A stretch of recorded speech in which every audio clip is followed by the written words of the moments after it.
So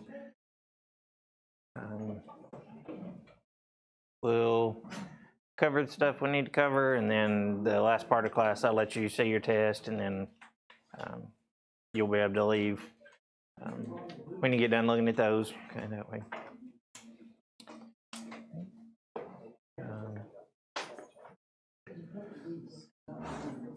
All right, so we've got one more to do here. Okay. Finish this section up. I think one more. Yep, one more.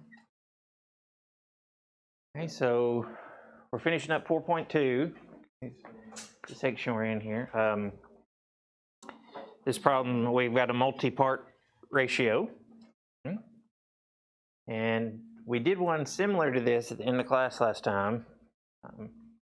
But this one, we've got just a little bit of a trick we have to do to get going on it. So let's take a look at it. It says a hardware store, bags of miscellaneous nails are sold at a discount price.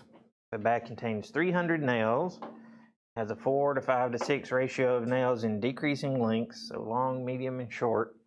How many of each nail should be, or how many of each nail should the bag have? All right, so our ratio we're working with, 4 to 5 to 6. Okay. Says it should be 4 long to 5 medium, 6 short nails. Important that you keep track of which part of the ratio goes with which number.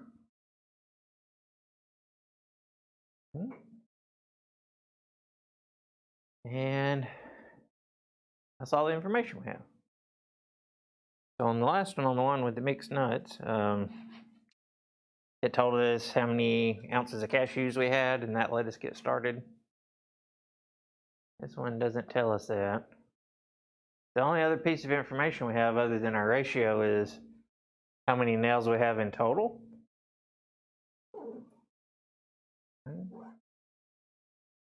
So we've got a little trick we can do. Anybody have an idea?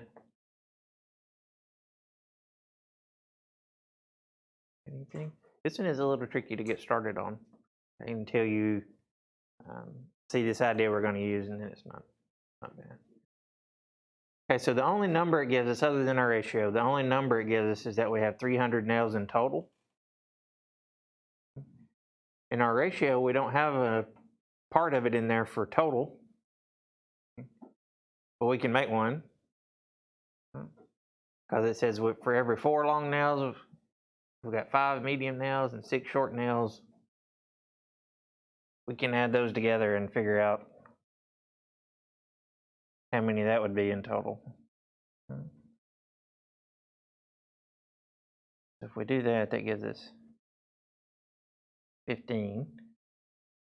And we can kind of use that with our ratio as like our number in our ratio for total.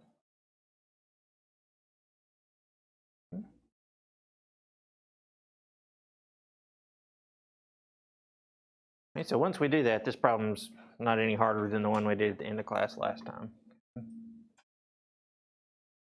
So what can we do now? Now we can figure out any of the 3 we want to, okay, because we'll set it up as our number out of the ratio for long, medium, or short, whichever one we want to do. And the important part, the part that makes us able to do that, is we've got 15 to 300 is our relationship that we're using here. So it doesn't matter which one we do first. Let's do long nails first. So we set it up that way. I'm going to do long nails. I know my ratio number for long nails is 4. I don't know how many of those I have. I'm going to call that X.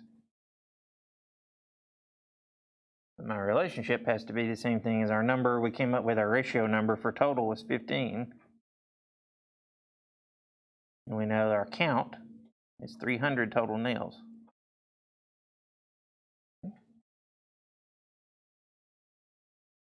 And so I've got my ratio numbers on the top and then my counts on the bottom. And then how do we solve these? Do you remember from last time? Yeah, just cross multiply. So I'm going to do x times 15 first. So that'll be 15x. And if we do 4 times 300, that's 1200.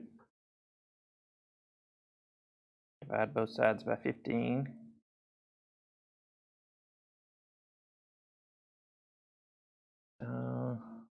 I think this, let me just do it on the calculator. 80. What we get there?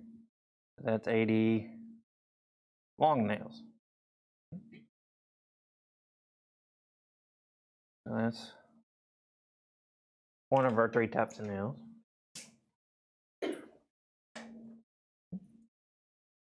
We could figure out whichever part we want to next.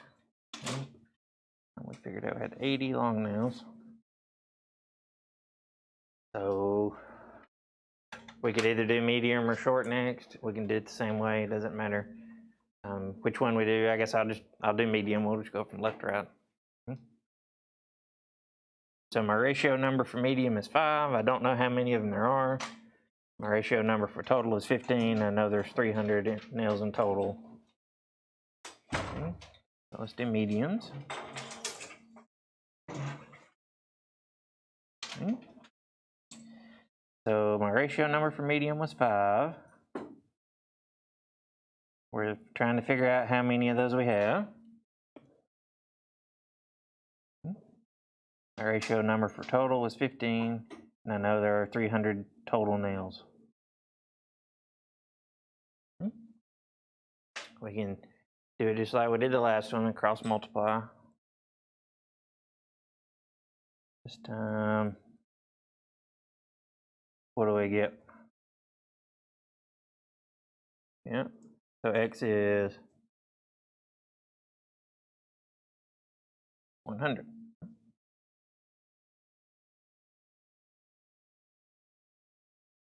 So 100 medium nails. Okay.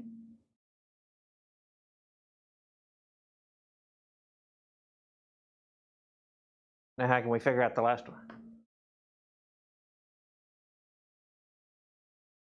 We could set it up and do it the same way we did the first two, but there's a shorter way. Yeah, we know there's 300 in total.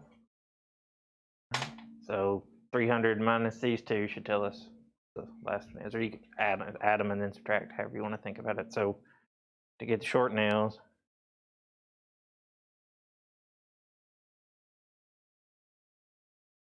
and there's 300 total, minus 100 medium, minus 80 long. Let's see what we get there. This is 120 short nails. Okay. 80 long, 100 medium, 120 short.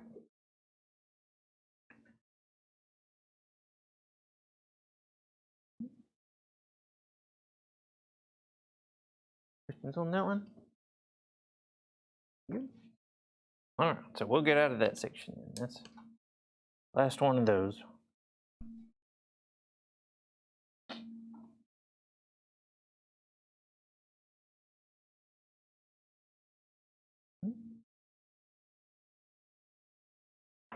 So we do have two other sections, 4.3 and 4.4. They're both short.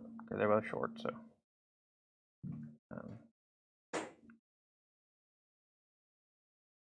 and we'll skim through anything that's not real important.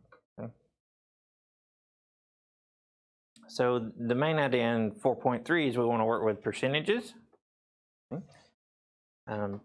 Percentages are really nice to work with because they're easy for us to think about. We're exposed to them a lot. Okay?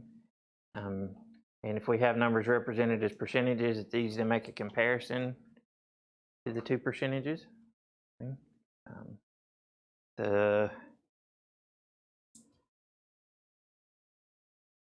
We'll get there in a second. Okay. Brain got a little sidetracked there. Okay. So before we get to a percentage, okay, the thing we're representing as a percentage and we call a proportion. And all a proportion is a fraction of a whole. Okay. So usually proportions we write as fractions, or what we'll do here in just a minute is we'll change them to percentages, because sometimes they're easier to think about that way. Okay. So the idea of changing these things to a percentage, all we're doing, so maybe if we have like 3/4, right? That would be a proportion of a whole. Okay. The idea of percentages is it's not real easy. Okay? It's possible, but it's not real easy to compare that to something like 31 out of 50. Right? Okay, you can do it. You can take a little time, and you could change them both to decimals if you wanted to. But if you want to know which one of those is bigger, you have to actually stop and spend some time thinking about it. Okay? The thing that makes percentages easier to compare is right in the name. Okay? You might not have thought about it in a while, or maybe even ever. Okay? But percent, it means we're dividing by 100. Okay? Cent, 100 years in a century, or 100 cents in a dollar. Right? Cent means 100. So all we're doing when we're changing something to a percentage is we're rewriting it with a denominator of 100. We don't normally write it down that way. We use the percent symbol instead. And even if you think about what the percent symbol looks like, okay, you can kind of see how that evolved from divided by 100. And not all that different. So that's one of the things we want to do in this section. We want to be able to change a proportion, a fraction, into a percentage. Okay? And you may or may not remember how to do that. Okay, we're going to go over it. So the idea is we're starting with a fraction. Okay? Remember, the fraction bar just means divide. Okay? So that's what we're going to do. We're going to do the top divided by the bottom to get a decimal version of that fraction. So 3/8 turns into 0.375 here. And then for the decimal, to change it to a percentage, what we're doing is we're multiplying by 100, or the short way of thinking about that is we're just moving the decimal place 2 places to the right. So we move our decimal place 2 places to the right on that one, we get 37.5%. So divide to get a decimal, and then move the decimal place 2 places to the right to get a percentage.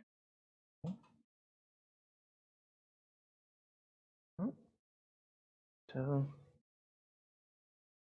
let's look at this problem here. This one gives us some information about car sales in April of 2014. It gives us a number of each type of car sold: mid-size, small, luxury, large. Okay, you can break it down different ways. Okay, but then it tells us to look at the proportion of mid-size cars to the total. So if we just write the proportion down, we get this ugly number. Okay? 311,000 something over 676,000 something. Okay? And even if we reduce that, if we put it in simplest terms, they're still really big numbers. So it's still kind of hard to think about what that fraction represents. You don't normally think about dividing things into 338,000 parts. So that's not something that's real fresh on most people's mind. So instead, what we do is we take numbers like that and change them to percentages. Okay? And we do think about things as parts out of 100. Okay? That's what a percent is. So to change this one to a percentage, how can we do that? What do we take the top number, 155,664, divided by the bottom number, 338,137. That will give us a decimal version.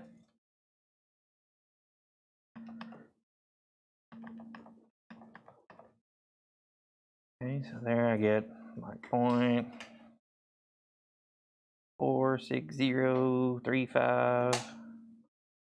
And it goes on and on and on.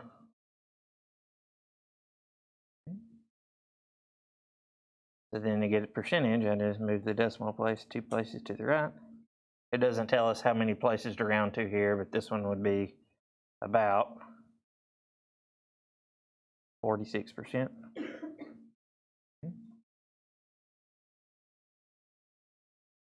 And for most, if not all people, it's easier to think about 46% of the cars sold that month were mid-sized cars than it is to think about 155,664 out of 338,137 cars sold that month were mid-size. Okay. Usually like the percentage is better. I know I do.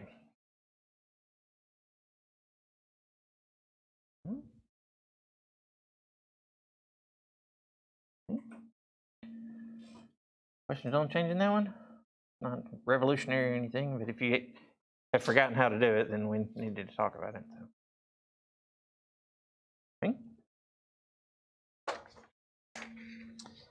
Let's do another one, just for practice. This is another one that's particularly hard to think about. This fraction, 75 out of 234. I want to change that to a percentage.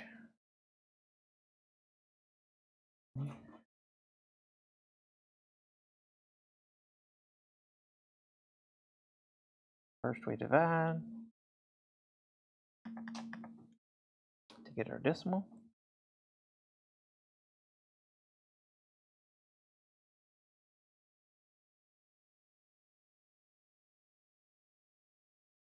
And then we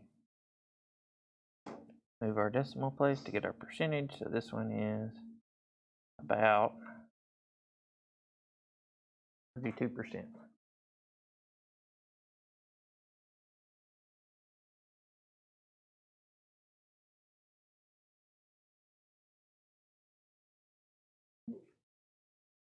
Easy little calculation, but it's really useful. Okay? Probably changing fraction to a percentage is probably the most common calculation I make day to day. It just comes up a lot. Okay. So you're not always solving quadratic formula, but you can pretty much always be thinking about stuff in percentages. The thing that came to mind that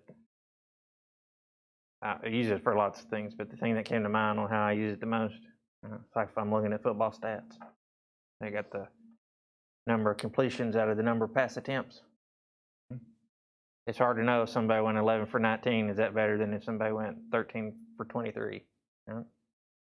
Changing both the percentages.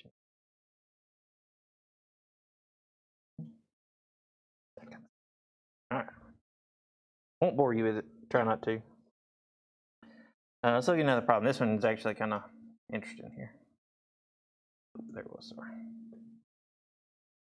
This one says the proportion of people who are left-handed is approximately 1 out of 11. There are 45 people in the room. Estimate how many of them are left-handed. Okay. So what do we need to do here? We can change. You could, on some calculators, you can do fractions in there. Right? You could just multiply. But here it's probably easier for us to change this to a decimal. 1 divided by 11 is a weird one. Oh, not 0, 0. You get 0.0909090909 repeating. And so a little bar over the top just means that part repeats over and over, if you're not familiar. So what can we do? We can do 0.09 times 45. See what we get. There's 4.05, so about 4 people out of 45. Let's see how many we got in here today. 3, 4, 5, 6, 7, 8, 9, 10, 11, 12, 13, 14, 15, 18, 19. 27 people in here today, so let's see if we do 0.09 times 27, how many left-handed people should we expect?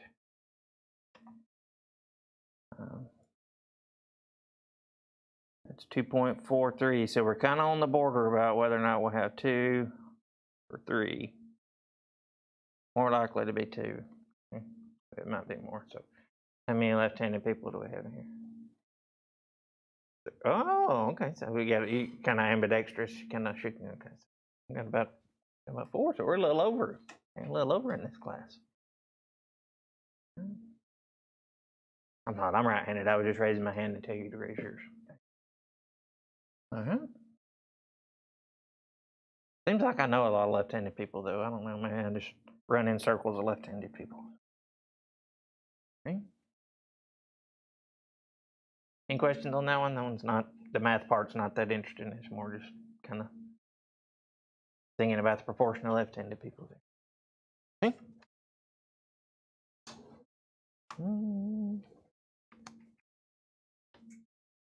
All right, that's the gist of that section. Like I said, these are short.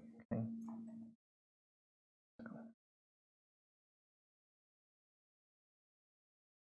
I got one in there in the slides if you want to look at on your own. That's kind of interesting, talking about the proportion of the Earth's crust to the whole mass of the Earth, but we won't get into it. You can look at it if you want to. You don't have to be able to do that calculation. You just need to be able to do the ones we've done.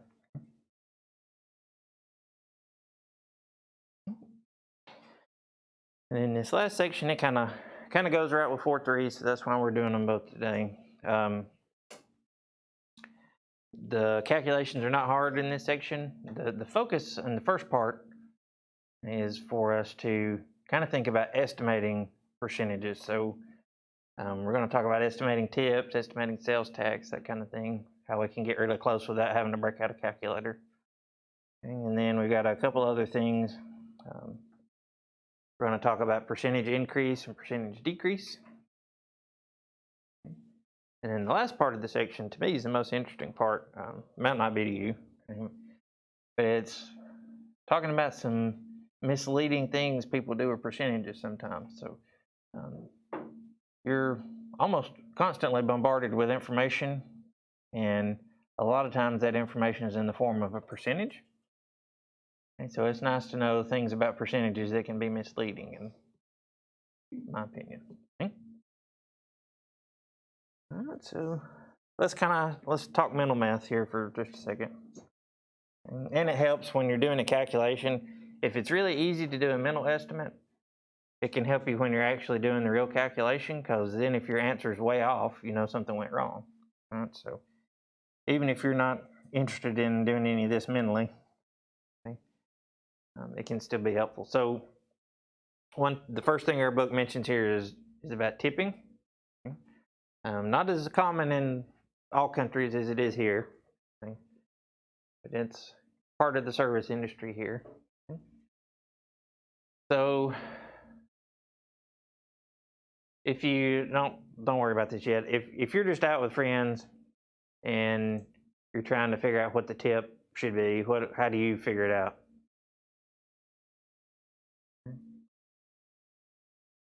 Got a bunch of no tippers?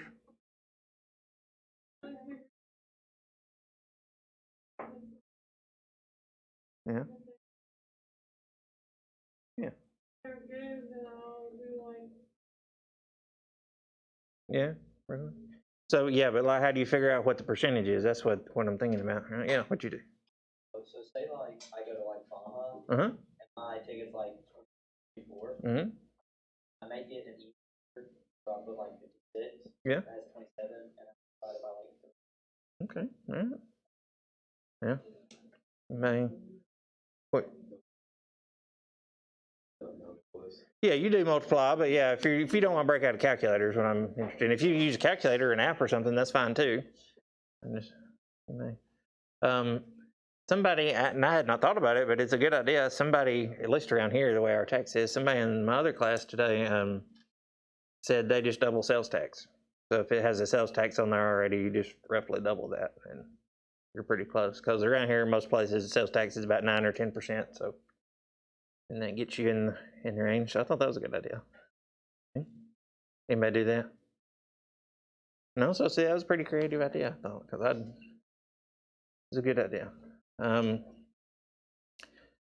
So one little trick that can make that easy is that if we're, I don't know, somewhere, we usually want to be somewhere in the 10 to 20% range. Okay, I mean, and if you got terrible service, whatever, okay, you just decide what you're going to tip on your own. I'm not telling you what percentage to tip, okay? But the nice thing about that, though, is that if we want to figure out 10% of a number, or if we want to figure out 10% of a number, it's really easy. Okay, because all we have to do is we just move the decimal place.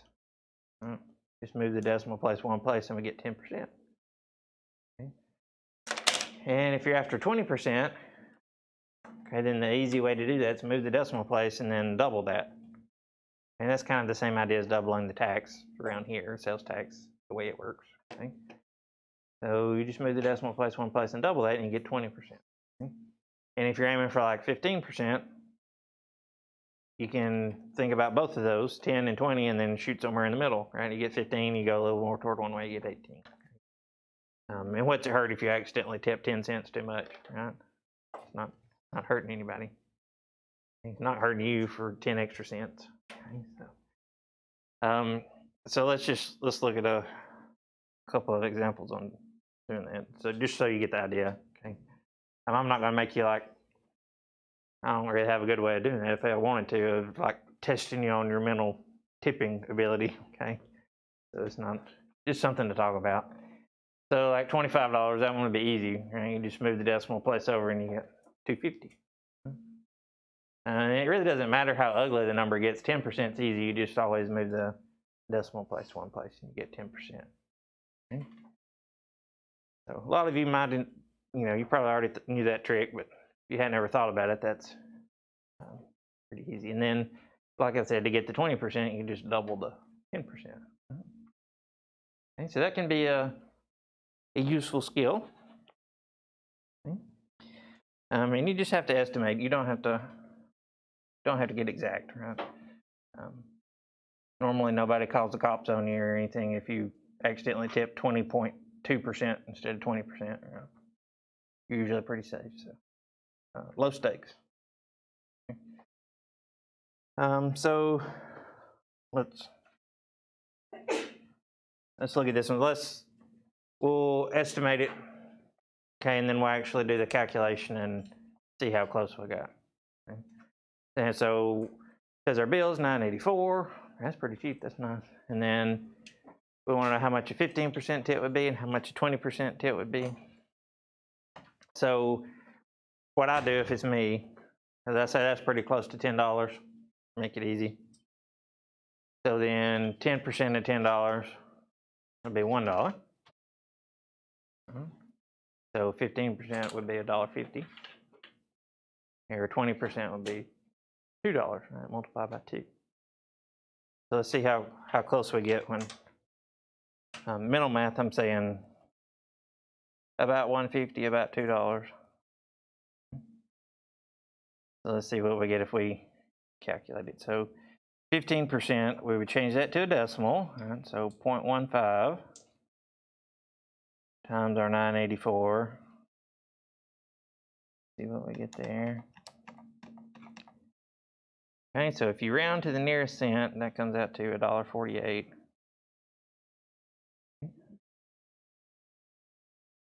If we do 20%, change that to a decimal. What's 20% as a decimal? Make you practice a little. So to change it to a percentage, we move the decimal place 2 places to the right. To change it to a decimal, we move it 2 places to the left. So Yeah, 0.2, yeah.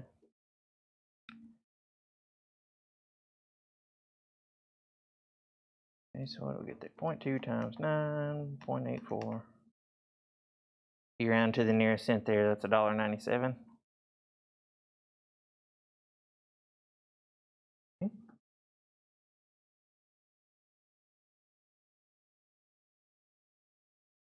So for me, it's worth 2 or 3 pennies not to have to get out a calculator.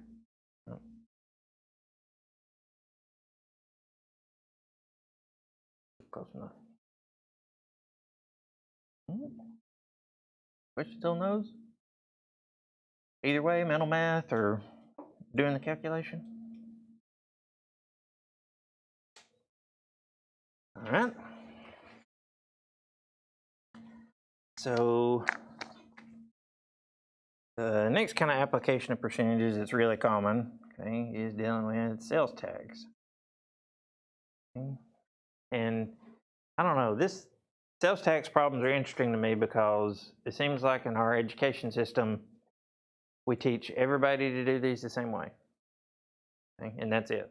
There's like one way that's practically universal for anybody that calculated sales tax problems in American school.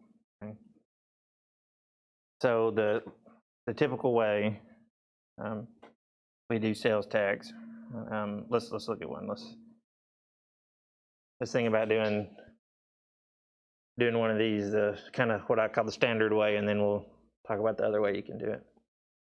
So this one says find the total price of a new 32-inch TV that sells for $219.99. We're going to do it for 2 places. So in Georgia, sales tax is 4%, and Kentucky, where sales tax is 6%.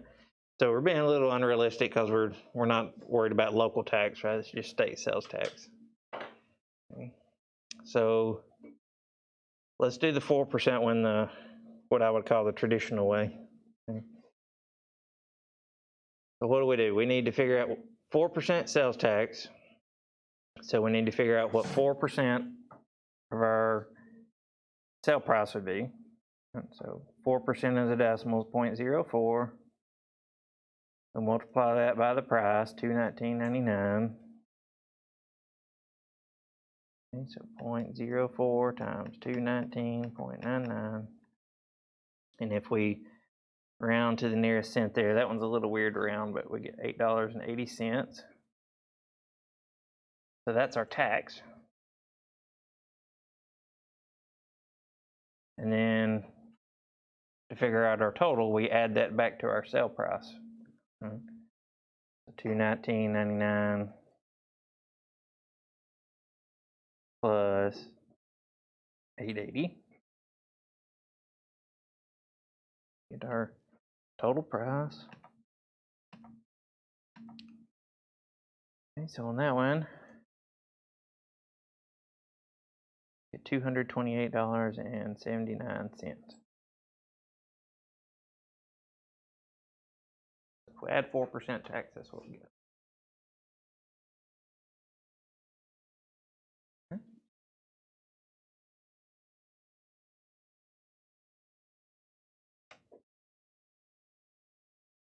So that's kind of what I call the traditional way of working a sales tax problem. We got 2 steps. We'll multiply to get the tax, and then we take the tax and add it back to the original price. There's another good way to do it though. So let me back up just a little bit. So here we got an item of $25, 4.2% tax. So here's our traditional way. We multiply to get the tax, take our sale price plus the tax, and get our total. Okay. The other way of doing it, we can just kind of switch the order of what we're doing. So the other way to do it, okay, see this number. So when we're doing sales tax, we've got to pay for 100% of the item. We've got to pay the whole price on the item. Plus, our sales tax is going to be extra. So we can take the 100% and add the 4.2% sales tax to that, because we're going to end up paying 104.2%. And then we just have to multiply one time, and we get our get our total price there. Okay? To me, that's a little bit easier because it's always 100% plus something. That's easy. And then we just multiply one time. Get it. So let's do our Kentucky price that way. So here it says Kentucky sales tax is 6%. So we got to pay for 100% of the TV plus 6% sales tax. So our percentage we end up paying is 106, 106%. So as a decimal, that's 1.06 times our sale price. That will give us our total.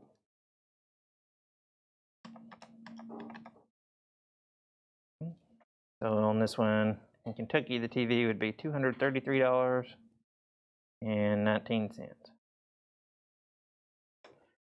So 2 different ways to work the same kind of problem. You can do it either way, I don't care. Just pick which one you like.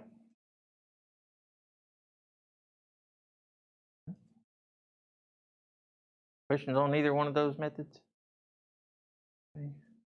Is this the way anybody already worked it before we talked about it? No. I don't know why. I don't know why we don't teach that way. And it seems like everybody gets taught to do it this way, where you do it in two steps. We're really still doing 2 steps here, but this step where we're adding the percentages is just easy enough. We can usually do it in our head. It's 100 plus whatever the sales tax is. Okay.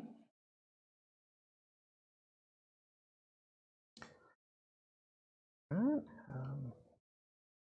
So then one more type of problem, okay, one more application type problem, and then we'll be done with calculations here. Okay, well, these percentage calculations. We'll have to do percent change, I forgot about that. Okay. And that's when we're figuring out a sale price. Okay, so instead of paying sales tax, we're like getting a discount. Okay? Getting a discount. So one thing that's nice about discounts, usually, if you're getting a percentage off of some item, so some percentage discount, you usually don't have a weird discount percentage. So normally, like you don't see advertised, come this weekend, we've got a sale, everything's 37.51% off, right? Usually it's some nice round number, right? Like 30% off or maybe 25% off at the end of the 5, but and usually some nice number. So that makes estimating pretty easy because we can use that moving the decimal place trick like we did with tipping. Okay. Makes it estimating our discount pretty easy that way. Okay, so just something to mention there. The only difference when we're doing a discount problem, there's really still 2 ways to do them. The only difference between this and the sales tax is that at the end we subtract. Instead of adding, we subtract our discount. So kind of the traditional way, right, we would find 10% of our original price, and then we subtract that away from the original price, and we would get our discount price. Our discount price. Okay. Let's look at one. So really not that much different than sales tax. We're just subtracting instead of adding. And I want us to. Really, I got 3 things on this problem. Okay. Let's estimate. Okay. Then let's do it kind of the traditional way, and then we'll do it one other way. Okay. So here, if I'm estimating this, if I'm in the store and I don't want to break out a calculator and I want to figure out if I can afford it, and it says the original price is $88. I want to say that's pretty close to $90. Okay. So 10% of that would be $9, right? Move the decimal place. So to get 40%, I'd multiply that by 4. That would be $36. And then 88 minus 36, that's not super easy to do in your head. You got to do a little, well, we don't have to borrow at least. So 88 minus 36 is $52. So that's my estimate. I'm in the store. So let's see how close that is. So here, working it the traditional way, we've got to figure out what 40% of $88 is. So change 40% to 0.4 times $88. See what our discount is. So our discount here would be $35.20. And then since it's a discount, we take our original price and subtract. Minus $35.20.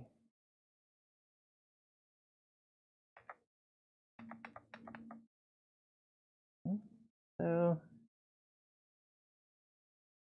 $52.80. We were pretty close with the mental estimate there. I'm pretty happy if I can get within 80 cents without having to get a calculator out. Okay.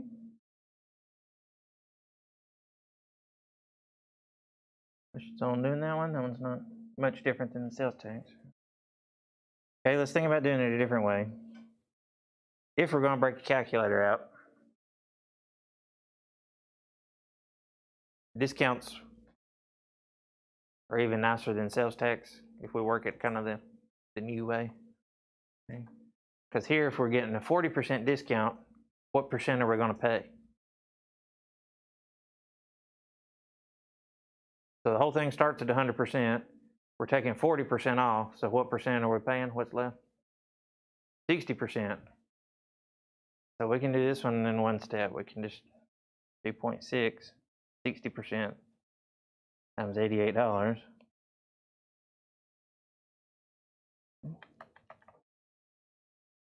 And we get the same thing, $52.80. And to me, that's a lot nicer than having to do the traditional kind of method. Okay? Just something to think about. And that's not like a life-changing thing, right? What does it save us? 3 seconds? But if you think about all the times you're out shopping and thinking about the price of an item times 3 seconds, that's like a vacation. Okay? If you add all that up over a lifetime. Okay. All right. So percent change, and then we'll be done with calculations and just have a little thing to think about here. So we want to talk about the percent change of some number. First, we need to talk about absolute change.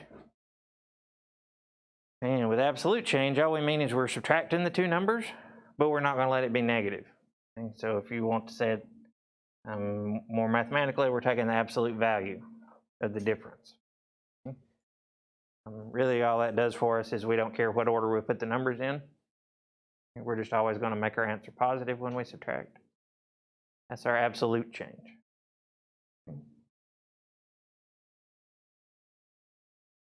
Then you get percent change.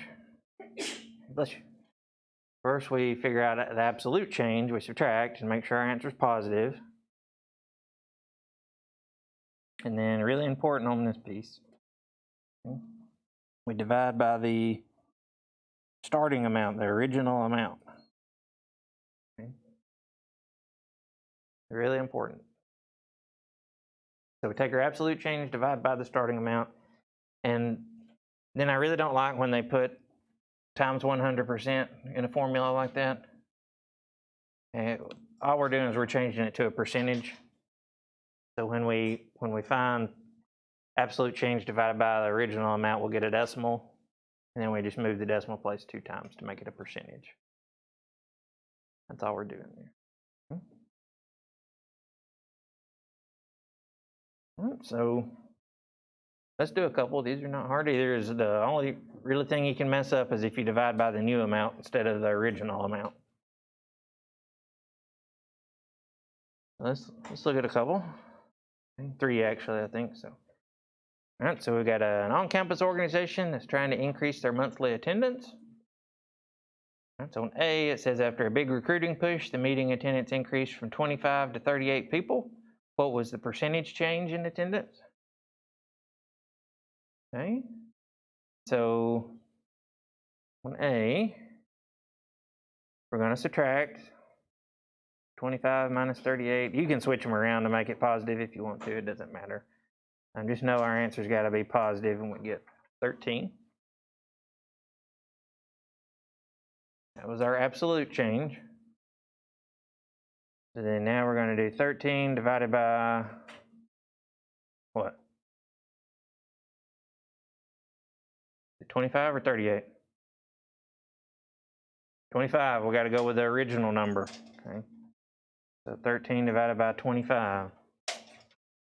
If we do that division, we'll get a decimal. And this one comes out to 0.52. And then we make it a percentage, so we move our decimal place over 2 places. We get 52%. And then we need to think about, was it 52% increase or decrease? Because we lose our sign when we take the absolute value.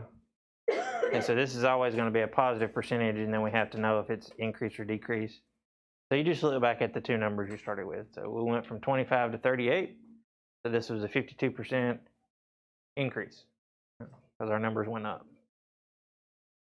52% increase.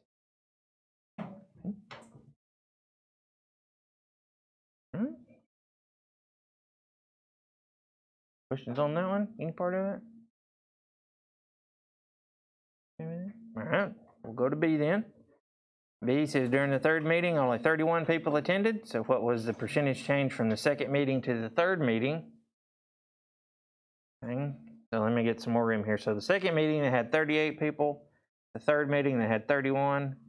So we've gone from 38 to 31. We want to know that percent change. So if we subtract, our absolute change is 7. Okay, and then we do 7 divided by our starting number, 38. Get our decimal.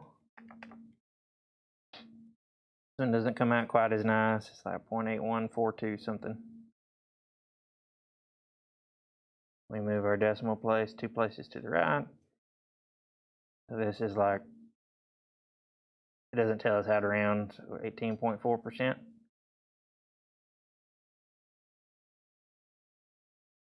And was this an increase or decrease? Throwing you a softball here. Decrease, because we went from 38 to 31. 38 to 31. Okay.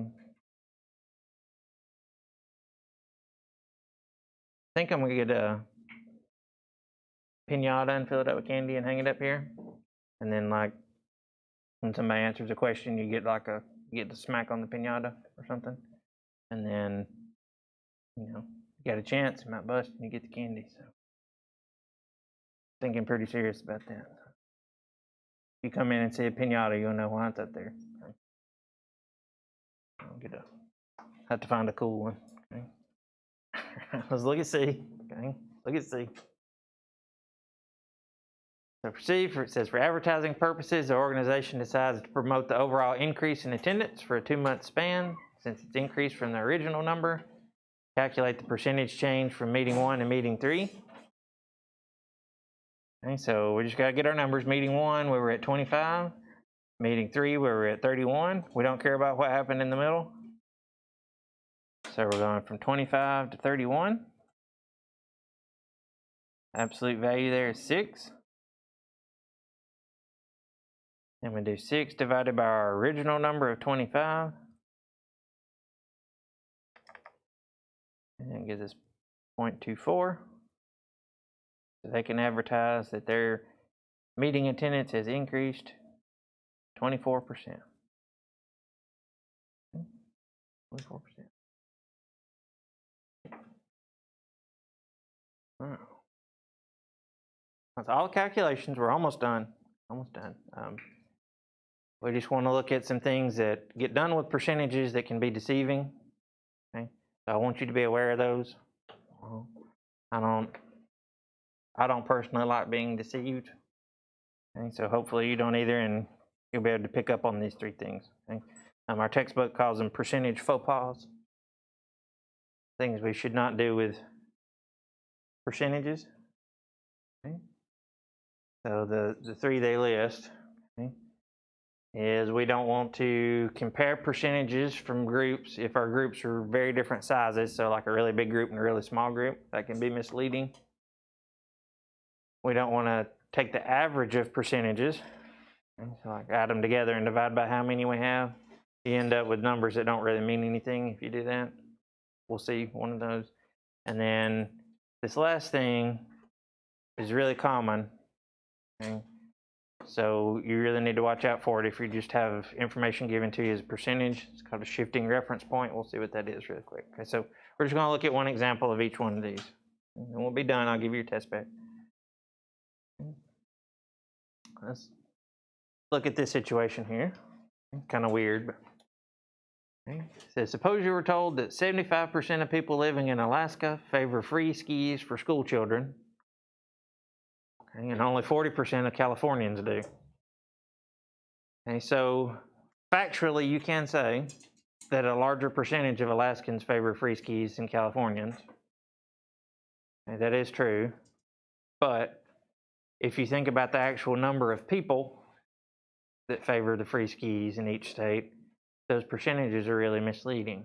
Okay, so here we got some 2010 census data. In 2010, 710,000 people lived in Alaska, 37 million people lived in California, so quite a bit of difference there. And if you figure out actually how many people these percentages would be, 75% of Alaskans would be 532,000, roughly. But 40% of Californians would be almost 15 million people. Okay. So there's a ton more people in California that favor free skis than in Alaska for some reason. I don't know why. Okay, that's how the numbers work out. So even though the percentage is way higher in Alaska, the actual count of people is way bigger in California. And so just something to be aware of there. And then this little line's kind of a little bit mind-blowing. It says if you just take 2% of California's population, that's more than everybody in Alaska. Okay. So, a little interesting there. Okay, faux pas number 2 is taking the average of percentages. That's something that's not meaningful most of the time. Okay? So let's look at, we're still using our free ski percentages. Okay? So maybe we said we want to figure out the average for the two states. Right? So 75% of Alaskans, 40% of Californians. Take the average there, and we would say that on average in the two states, 57.5% of people favor free skis. Okay? That's way off. That's way off. So keep this percentage, 57.5% of people in the two states. And let's actually look at the average number of people. Okay? So there we add the number of people in each state that favor free skis, divided by the total number of people in both states together. Only 41%. Okay. So if we actually take the average, we only get 41%. That is a big difference from 57.5% that you get if you try to average the percentages. Okay. So that's way off. Most of the time, you can't take the average of percentages. Okay. Most of the time, that is not right. Okay. And then the last thing, what we call the shifting reference point. So let's look at this one. This one comes up a lot. If you keep an eye out for it, you'll see it happening a bunch.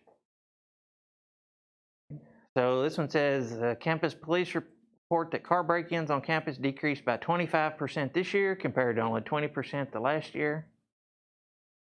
And they're saying that their new law enforcement efforts are really reduced break-ins more this year than they did last year. So what's that make it look like? It makes it look like this year, I don't know, they must have done some really good police work because they were better than they were even last year. Right? They decreased break-ins by 25% this year. Last year, they only decreased them by 20%. Okay? That kind of stuff's in the news all the time. Okay? But let's look at the numbers. Okay? So the first year had a decrease of 2. So it went from 10 break-ins to 8. The second year had a decrease of 2. Went from 8 break-ins to 6 break-ins. So really, it's not any different, right? They've decreased break-ins by 2 both years. But because, remember when we're calculating percentage change, we divide by the original number. When we calculate the percentage change here, we divide by 10. And when we calculate the percentage change here, we divide by 8. So even though the absolute change is the same, percentage is different. Okay, so we're not dividing by the same number. That's what we call a shifting reference point. Okay, what would be better to do would be to say, here they decreased by 20%, and then look how much they've decreased from 2009 to 2011. They've gone down by 40% over 2 years, okay? And then you could see that's 20% per year, so it'd be more useful there. Questions? Okay. All right, so that's it. We're done with chapter 4. Okay. Done with chapter 4. All right, so